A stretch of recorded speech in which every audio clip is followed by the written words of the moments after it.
नमस्कार शेतकरी मित्रांनो. नमस्कार. आज आपण निमगाव तालुका सिन्नर येथील प्रगतशील शेतकरी श्री मधुकर पानसर यांच्या क्षेत्रावर आहोत. नमस्कार पानसर. नमस्कार जगताप सर. नमस्कार. तर तुमचं आपल्या शेतकरी बांधवांना तुम्ही इंट्रोडक्शन द्या. मी शेतकरी बांधवांना एक सांगू इच्छितो. खरं तर मी एक 5 वर्षे माझं ॲग्रोप्लास्ट गिनीगरचा मल्चिंग पेपर मी यूज करतोय. याच्या अगोदर मी लोकल कंपनी समजा युनिक एक बंडल माग 30% कॉस्ट वाढते, पण 30%चा बेनिफिट आपला प्रोडक्शन मध्ये त्याची कव्हर होते. आणि दुसरी गोष्ट हे जे तुमचं गिनीगरचं एक थोडा सुद्धा पेपर खाली जमिनीत राहत नाही. जमिनीत राहत नसल्यामुळे माझ्या मातीचं ते लाईफ आहे ते वाढतं. ॲज इट इज तुम्ही जो असा टाकलेला पेपर आहे हा ॲज इट इज माझं पीक निघाल्यानंतर तो अखंड निघतो. त्यामुळं जमिनीमध्ये प्लॅस्टिक राहून आणि ते जमिनीत सडत तर नाहीच जमीन, पण कालांतराने त्याचे ते प्लॅस्टिकचा अंश मातीत जाऊन कालांतराने ती जमीन नापीक होती. पहिलं प्राधान्य मी ते जमिनीची काळजी घेण्यासाठी तुमचा पेपर वापरला. दुसरं प्रोडक्शन जे निघतं माझं निश्चितपणे हे 1000 माझे एका बंडल मागे जास्त जातात, पण माझं 10,000च्या पटीत माझं उत्पादन वाढतं. सर तुम्ही आपल्या शेतकरी मित्रांना सांगा की तुम्ही पहिले ज्यावेळेस प्लॅनिंग करता टोमॅटो लागवडीची, तर टोमॅटो लागवडीची तयारी करताना काय काय काळजी घेता? म्हणजे जमिनीची मशागत, त्याला शेणखत वगैरे कसं, बेसल डोस कसा, मल्चिंगचं सिलेक्शन, मल्चिंगचं इन्स्टॉलेशन, त्याच्यानंतर सीडलिंगचं सिलेक्शन, याबद्दल माहिती आहे? साधारण माझे 2 पीक असतात. टोमॅटो निघाले का लाल कांदा किंवा उन्हाळा कांदा किंवा मका.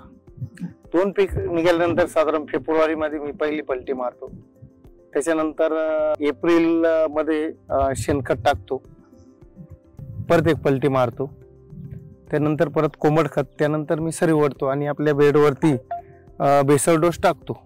आणि त्याची सगळी मी तयारी बिफोर 1 मंथ 1 महिना अगोदर मी मल्चिंग असो, तुमचं बेसल डोस असो, हे सगळं, आणि तुमचं प्लॅन्टेशनची कोणती निवड करायची काय, हे सगळं माझं 1 महिना अगोदर प्लॅनिंग असतं. तर साधारण पर एकर कॉस्टिंग काय असते आपल्या? पर एकर कॉस्टिंग 2-2.25 लाखापर्यंत गेलेली असते.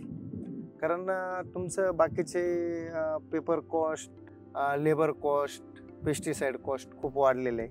आणि तसं शेती करणाऱ्यामध्ये पण कॉम्पिटिशन आहे. पण मग फक्त आपण लक्ष आपलं कुठं असतं, जास्तीत जास्त उत्पन्न. कदाचित उत्पन्न जर वाढलं, 2 पैसे बाजार कमी असला तर त्यात आपली थोडीशी लेवल होऊन जाते. माझं लक्ष फक्त क्वांटिटी. सर आता तुम्ही हा पेपर आहे, याचा 2 झाडांमधलं अंतर 2.5 फूट ठेवलेलं आहे. तर तुम्हाला एवढं, म्हणजे जनरली आपण बघतो 1.25 फूट, 1.5 फूट, 2 फुटापर्यंत अंतर, तर तुम्ही 2.5 फूट अंतर ठेवलं, याच्या मागे काय लॉजिक? नाही, आता ही जी 2.5 फुटा मागं ही माझी सिजंटाची 2174 आहे. ही थोडीशी प्लॅन्टेशन त्याचं मोठं होतं, याची हाईट वाढते आणि झाडाला फुटवे जास्त असतात. त्याच्यामुळं याचं अंतर आपण थोडंसं वाढवलेलं आहे. आणि थोडंसं तुमच्या गिनीगरच्या पेपरमुळे थोडं झाड पण चांगलं डेव्हलप होतं.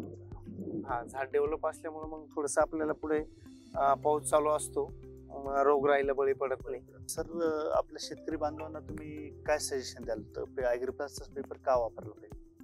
सर शेतकरी बांधवांना मी प्रांजळपणे सांगू शकतो का गिनीगरचा पेपर जर वापरला आपण तर निश्चित तुमच्या झाड डेव्हलपमेंटला आणि झाडाची जी ग्रोथ आहे, प्रोडक्शन आहे, याच्यात निश्चित वाढ होती. आणि कदाचित आपण 2-2, 3-3, 4-4 ड्रिचिंग देतो, एखादी ड्रिचिंग आपण कमी करू शकतो.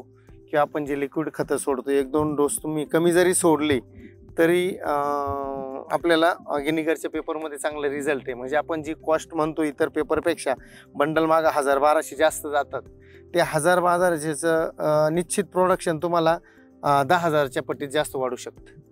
एवढीच माझी शेतकऱ्यांना सजेशन आहे ॲग्रोप्लास्ट पेपर वापरण्याच्या बाबतीत. For more information, call us on 8140144666 or WhatsApp on 9739618730. Follow us on Facebook, Instagram, Twitter, and subscribe to our YouTube channel, Agroplast Tech India Private Limited. Hosu